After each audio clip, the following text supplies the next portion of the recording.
Coming up next, presenting the past, Ferdinand Mount, Shiv Kunal Verma, and Rudrangshu Mukherjee talk about new approaches to history.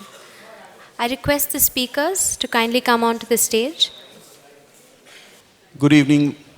The three of us come at the nearing the end of a very long day of conversations about books, art. We hope this will not be too boring at the end of today because we are talking about history, which is a very live subject. The theme of this evening's discussion is presenting the past. And I'll take the title as the beginning of this discussion, the initiating point of this discussion, and raise the question with my two fellow panelists. Can we actually present the past? Or are we always in the enterprise of representing the past? The past has already presented itself. That is why it is the past. It's enacted what it had to do. And we, sitting in the present, can only try and access it, bits of it, I might say, from the fragments, the pieces, the traces that the past has left behind. Can we ever access it in full, in completion, or can the process of history writing, is it just an approximation of the past? Kunal, would you like to respond to that? Well, in 1999, I had the honor, and I use this word very carefully, of filming the Kargil War for the Indian Army. I'd been doing a lot of films on the history of the Air Force and the Navy and the Army. And when the fighting broke out, it seemed the logical thing to do. I had a fantastic opportunity, and it was like a fly on the wall, you know, and I was the government of India when it sanctioned my going up to Kargil. They insisted that I could only fly around in a helicopter provided there was a brigadier or a general present. So de facto, I landed up flying around with the GOC 3 division, which was General Budwar. And we filmed it, and I think we did a reasonably good job. The reason I'm starting with the Kargil experience is because as time passed, 1999 is now 17 years ago, I now listen to versions of the Kargil War from various people. I've seen various writers put it together. And everybody is only touching upon an aspect of it. You can never really represent the entire picture because you can't really capture the feel, what were the circumstances which led to every decision, etc. So this is something which I'm very conscious of, that if three men go into battle, three of them are going to tell you three very different stories immediately afterwards. And 1 year later when you talk to them, you'll be wondering if they were talking about the same area altogether. You know, except for the physicality of the whole thing, the whole experience changes. So at best, what you can do is try and remove all the other external pulls and pressures which are on you when you are trying to piece together a narrative of whether it's Kargil or whether it's the 1962 war, which I've just, conflict is the word I would rather use, which I've just written about. And then like a detective, you try and piece the pieces together. But it can never be the whole story because you do not know what the circumstances were, what was the person who took that decision thinking at that point of time. That is something you can never do. So to answer you, it's in a certain element of approximation there, yes. Ferdy, if 1999, only 17 years ago, it's that's the situation or the plight of the historian. What happens to the historian like you who tries to reconstruct a series of events in the late 18th, early 19th century, which is far more distant in time than 17 years ago, despite the fact that you actually landed a treasure trove of documents when you wrote Tears of the Raja? Yes, I feel this dilemma with particular force, because I didn't so much represent the past as stumble into it. I'm an amateur historian, and I only came into the history of the British in India through, as Rudrangshu says, a collection of family papers. And so, although the book is a family story, although the book is a family story, is that better? Yeah.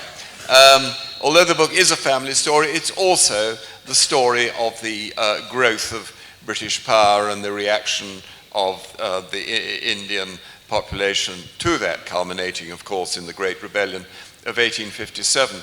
But as I stumbled through the records, I became aware how violently opinion had changed, both in India and in Britain, about almost every single event that comprises part of that history. I mean, a very good example is the reputation of Lord Dalhousie, who at the height of his viceregalty was regarded as the maker of modern India, a great modernizer, a wonderful reformer. As soon as the rebellion broke out, the bitterness and virulence with which the instant histories of that rebellion turned on Dalhousie and said, I think quite correctly, that his rapacious annexations of one province after another had created a cumulative head of grievance. And he retired. He was dying anyway of kidney disease, Bright's disease, and so he didn't live to see the full buckets of obloquy that were poured on him. But then, 20 years later, when the Raj seemed more settled and this huge influx of British troops, his reputation curiously recovered, and it was sort of polished up again, and there's a series of biographies of him in the late 19th century showing him as this wise, far-seeing proconsul. But that only lasted for 20 years because he had in his will left a clause saying, my private letters are not to be published until 50 years after my death. And that was happened in 1910. Out came the letters, and they revealed exactly how correct the critics of his annexations had been, and how completely cynical he had been in maneuvering the King of Awadh and the Sultan of Baradha, all of them, one after the other, into the arms of the British government or the East India Company, and also grabbing the revenues for the government of India. So, I mean, within 50 years, a key figure in British India goes up and down in reputation. And the modern histories of India, of which I have on my right one of the most distinguished representatives, that too that whole period remains strongly contested.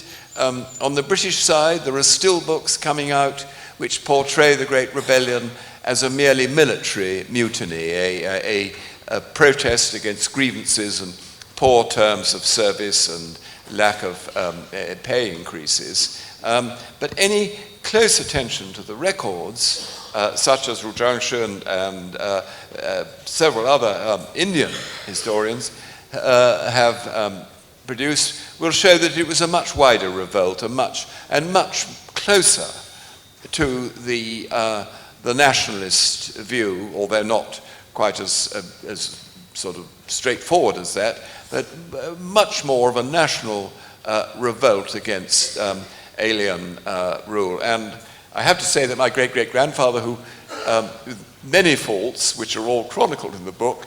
But one of the things he was aware of right back in 1838 was that people don't like foreign masters, and there is no reason to suppose that the Indian people are any exception to this rule.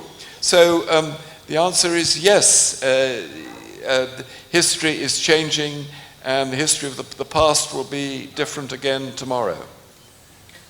So those two responses actually focus on one principal area, which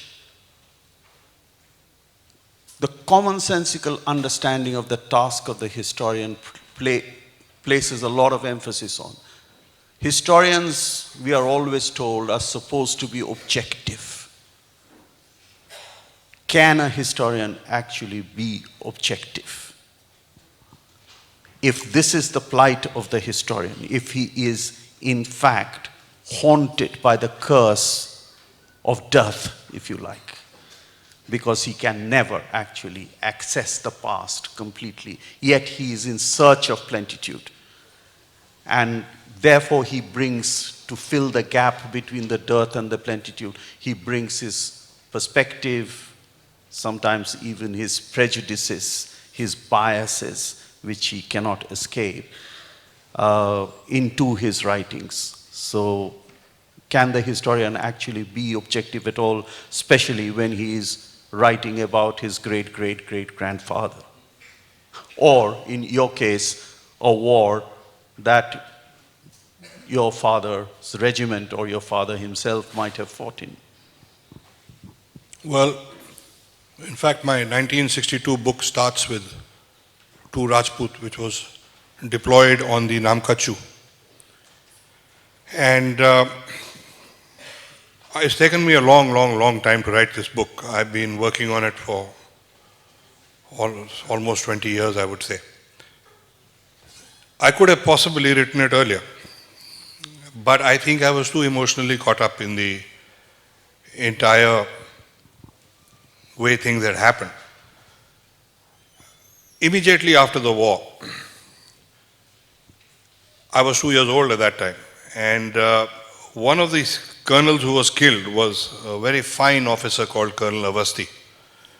He had two daughters, and his wife was suddenly widowed.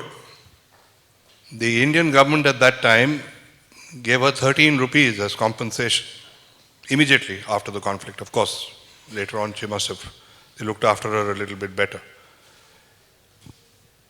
Her family came from UP, and when she went home, she was ostracized. They said, "You brought bad luck, ye ho gaya, wo ho gaya," and she was pushed out. My dad was a captain in the Indian Military Academy at that time, and he went and brought Mrs. Avasti and her two daughters. One of them later married a chap called Milan Naidu, who became the vice chief of the Indian Army. And I grew up thinking they were my real sisters. I really didn't even know the difference. Wherever we moved, they moved.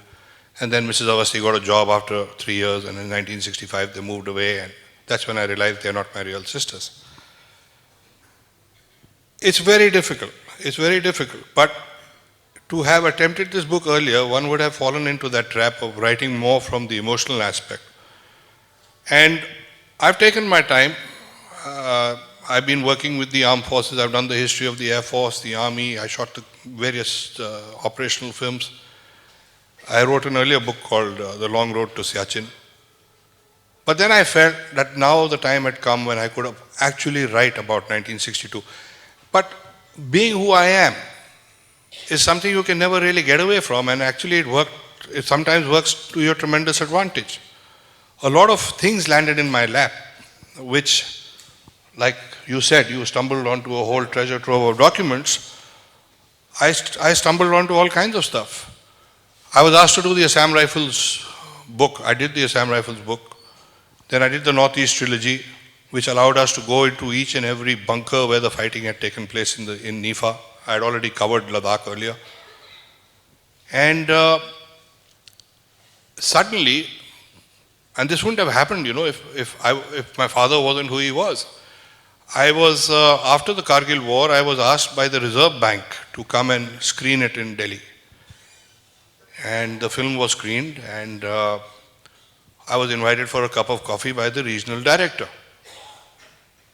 And I saw his nameplate, but didn't really make the connection. And after some time I asked him, are you related to General Thorat by any chance? Because his name said Yashwant Thorat. And he said, yes, he is my father. Now, my main interest in 1962 had been triggered off by various other events, but there was another thing, that when General Thorat was the Eastern Army commander, he had visited Walong, where Tu Rajput was initially deployed, in 1960, 2 years before the war. And while talking to the commanding officer, Colonel Rick, you know, the way senior officers come, they'll say, recite this bunker, do this right, do that. And then he had gone on and said, the Chinese are going to come, and they're going to come 2 years from now. And they're going to come from that hill and that route and this. And he was proved absolutely right. This is all there in the book, but this was there at the back of my mind. And I told Yashwant Thorat this story. I said, my dad had actually told me this, and my father had been his liaison officer. He was a young captain, he was hanging around with him. Now, this story I had heard way back in the 80s, but it was there at the back of my mind, and the moment one saw this, one put two and two together. And then I asked Thorat, I said, listen, there's been a lot of talk about this thing called Exercise Lal Killa. And can you access those papers? Because Thorat was, as some of you probably know, he should have been the next chief after Timaya, but he was removed and General Thapar was brought in to clear the way for General Kaul. So when he went home, he took the Lal Killa papers with him. And purely by providence, that time Thorat didn't say anything, but after 4 or 5 years, he one day rang me up and said, come to Bombay, I've got something for you. There was a lot of drama around the whole thing because he likes the dramatic part of it. He said, you fly down, you will not look at it, you only open the package when you go back to Delhi. And when he gave me this package, he said, don't get arrested. So when I came back to Delhi, I opened it, and sure enough, there was this file, Lal Killa. Now, Lal Killa is an amazing exercise because it was held in March 1960.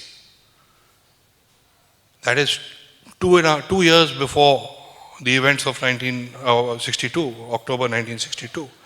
And there too, they have completely predicted what is going to happen.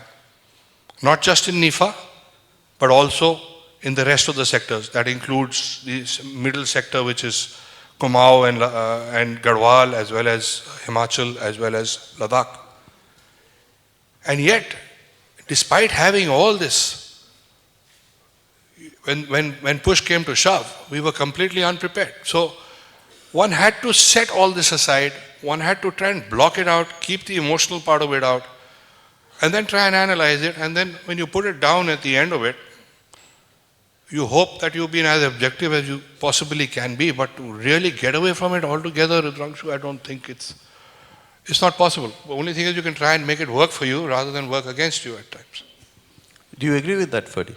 Yes, I do. I mean, I think there is an answer to your question, and it's the answer given by Karl Popper in talking about scientific falsifiability, that you can never prove anything is totally true, but you can prove it false. And in historical arguments, you get a theory which is supported by selective use of evidence can always be challenged by somebody coming along with a better set of facts. A very good example is the history of the causes of the English Civil War.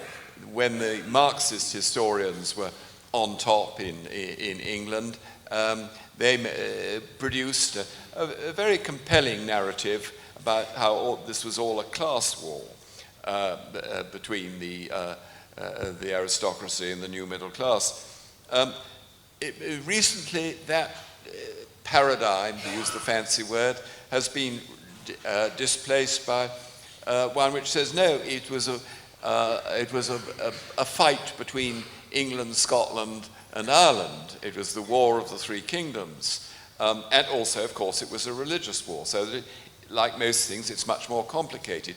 But you can keep on multiplying facts to disprove a thin and selective thesis. And of course, when you get a thesis which is put forward in the first place for political reasons, that's more difficult to unhorse until that particular political consensus loses its attraction.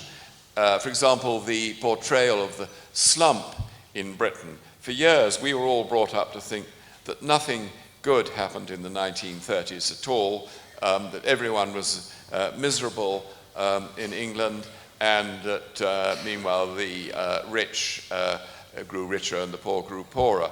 It's taken a very long period of statistical analysis, actually, oddly enough, supported by Thomas Piketty in his new book, Capital, that the 1930s was in fact a period of growing equality, partly through higher taxation, but also because the incomes of the workers in the new industries, plastics, radios, cars, all through the bottom half of England, were rising fast. And in fact, we are guiltily conscious in Britain that we are not building, in the 30s, we regularly built 300,000 new houses a year. Now we struggle to build 100,000 50 years later. And in fact, apart from the great poverty in the areas of declining industry, of the shipyards, of the Tyne and the Mersey, and the coalfields of South Wales, where there really was terrible suffering, has completely masked a much more complex picture of what was happening to Britain at that time. And that will go on and on being refined. The history never ends. I'm glad you referred to the 17th century example for two reasons. And one is, you will recall, just a little before your time in the TLS, John Hext, the American historian, wrote a very celebrated attack on Christopher Hill, the Marxist historian you referred to, where he said there are two kinds of historians.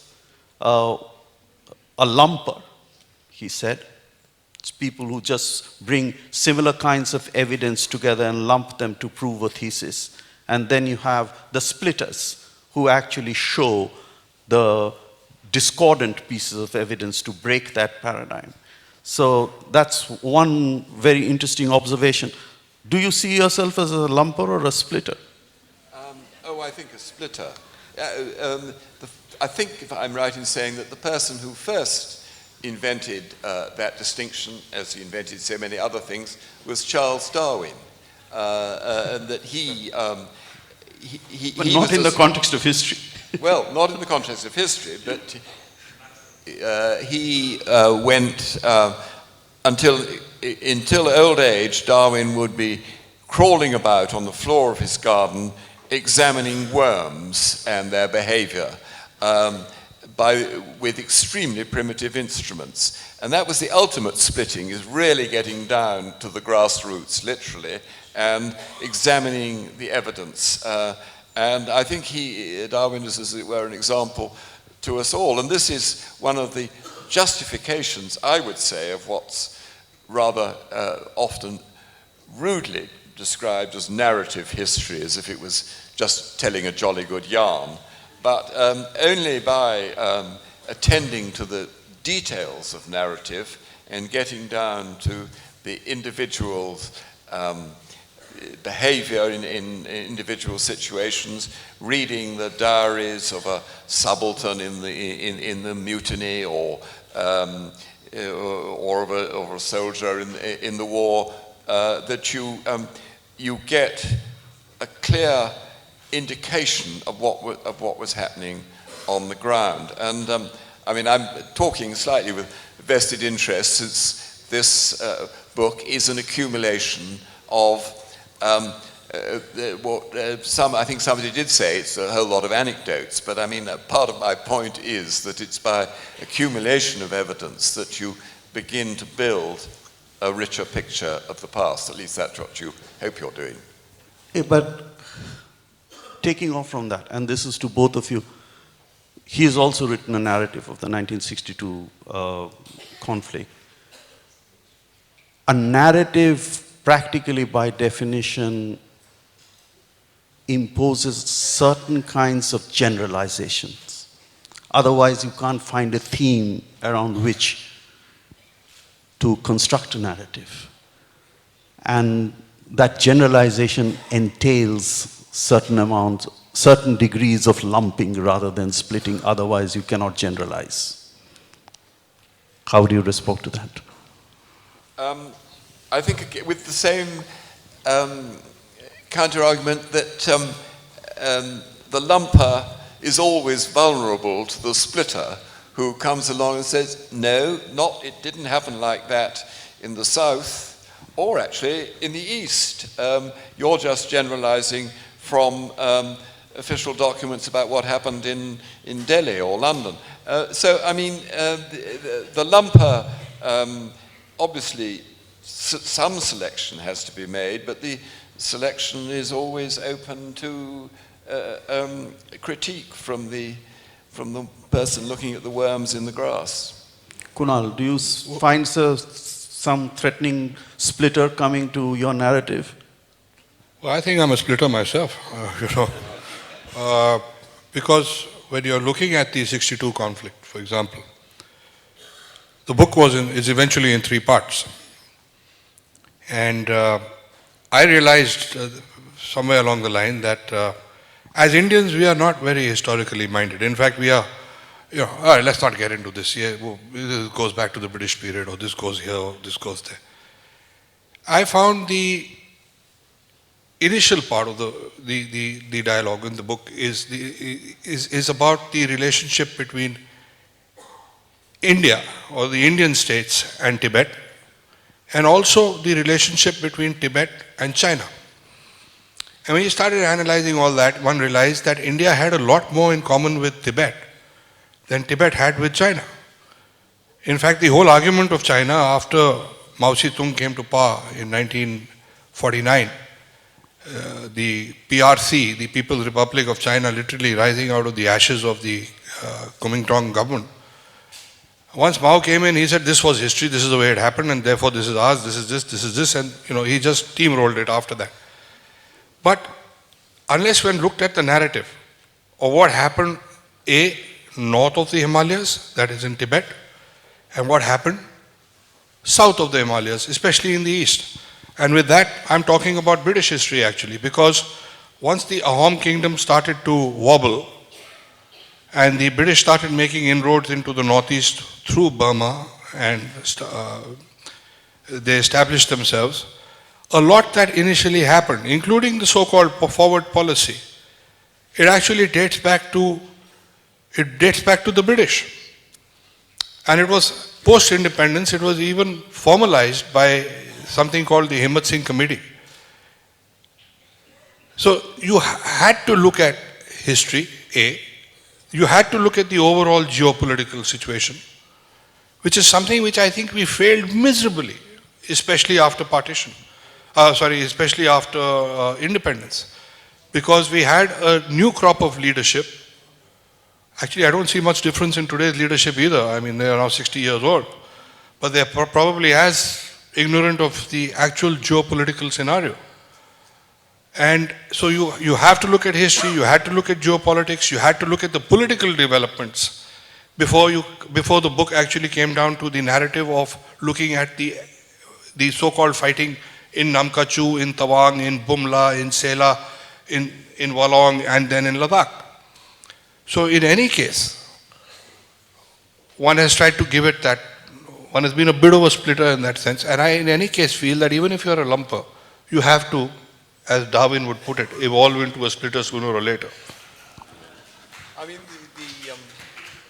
the biggest lumper of all is usually the government, or rather the governmental educational apparatus, whatever you call it, which is usually keen to impose some version of history, and this is certainly in British classrooms. This battle is still going on whether you should learn about kings and queens or about trade unionists and rebels, to put it very crudely, between history from below and history from above. And this is really where the individual splitter, as it were, has a duty to be constantly questioning the official version. And I mean, sometimes it takes a very overt form, as in my bleary moment at 3 a.m. in the morning on the plane coming from London, I'm looking at the customs declaration which says thou shalt not import any map which carries an incorrect contours of the state of India. That's a bit of lumping, if ever you like, on the part of the state to impose, to wish to control the geography. So, I mean, that is a constant, healthy, ongoing argument between the state's version of history and the historians. An ongoing argument which has a strange relevance and urgency in the India that we live in today, because there is a very dominant tendency of the state, the present government, to impose a certain, if I may use the term, monochromatic view of India's ancient past, to steamroll India's pluralistic tradition, and also to impose a certain kind of understanding of the Indian national movement where certain kinds of tendencies are overplayed and certain other tendencies are underestimated or downplayed. So I think this is a very, very relevant point that you have made. As a practitioner, I must confess I'm a lumper, but I will resist always the attempts by any state to impose its own agenda on history writing. And I don't think this Clio, if I may say so, the muse of history, thrives only when she's left alone by the state. The state should have nothing to do with history writing. Kunal, would you? Well, sometimes I think sometimes it goes a little bit beyond the state. My books now, 1962, The War That Wasn't is the title. It's not yet in the book stands actually. It is still 27th of January is supposed to be the date when it will be officially be available. But already there's a lot of comment on the title. Somebody the other day wrote to me saying, what do you mean it wasn't the war? You know, the war that wasn't. My grandfather alone fought in such and such place. He killed 300 Chinese. Well, what the hell am I supposed to say to him? That the total Chinese casualties were 700 and something. So we also as a nation, as a people, perhaps we were not prepared to look at what happened in 62. I keep harping on 62 because I've just written that book. And, we become victims of our own thinking. Now, you talk to anybody, and it's all about how Indian soldiers fought in PT shoes and 303 rifles, and there were these swarms and swarms of Chinese troops. Now, what if I told you that the PT shoe story applied only to one battalion, which was two battalions, which was 19 Gurkhas and 2 Rajput, who had actually left the area and were brought back. So they fought under very primitive circumstances, yes. But the rest of the Indian army was better equipped than the Chinese were. What if I also told you that the force level applied by the Chinese in the second phase of the battle, I'm talking about Sela onwards in November, the ratio was almost laughable. For every one soldier, there was 1.5. In the mountains, the ratio, we've got General Raghavan here, who used to be the DMO once upon a time. He's written a fantastic book on Siachen. He'll bear me out on this. That an attacking force in the mountains, you have to have a ratio of 5:1. The Chinese have actually come at us with 1:1 or 1.5:1. They didn't have artillery. They had nothing. And yet we collapsed like a pack of cards. And we've been singing songs about Ek ne das ko mara and God alone knows what all. So it's a, you are holding up a mirror now, 53 years after. What happened then is one aspect of it. But for 53 years, an entire generation and their children have been led to believe something else. And, it's not just this gentleman who's going to write to me and say that, what are you talking about? My grandfather killed 300 guys. So, we as a people also sometimes, with our own chauvinistic ideas about what we are and how we are, and sometimes we fail to really look objectively enough, and we create our own myths. It's very easy in the end to say the government did it. But it's not always the government. I mean, 90% of the time it is, but 10% of the blame, I think, also comes to us. So this is my last question, and this is to you, Ferdy. Historians and history writing is often a victim of myth-making, and it also participates in myth-making.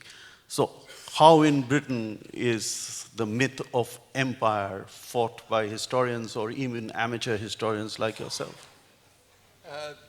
I think one of the parts of that myth that interested me particularly was that I had, I think like many people, a kind of general vague view that the British people as a whole endorsed the spread of empire and supported it with a good deal of warmth throughout its century or century and a half of existence. But the more you read about the history and the politics of it all, the more you see how hesitant and questioning the public mood in Britain was, and how the imperial propagandists had to gee it up with durbars and great exhibitions and patriotic histories and a whole apparatus of trying to persuade people that the empire was an essential part of British identity. And you really get the feeling that this was never quite the case. People were quite pleased to see pink splodges spreading on the map, but they didn't regard it as the heart of their being. And so when the elite gradually came to the decision that the empire, among other things, could no longer be afforded, public opinion is singularly absent. Public protest, the League of Empire Loyalists, I just remember in my youth, were a pitiful bunch of elderly folk, much of it. So empire had lost its zip, its attraction, long before its actual disappearance. And I think the more that we go into social history, social examination of the empire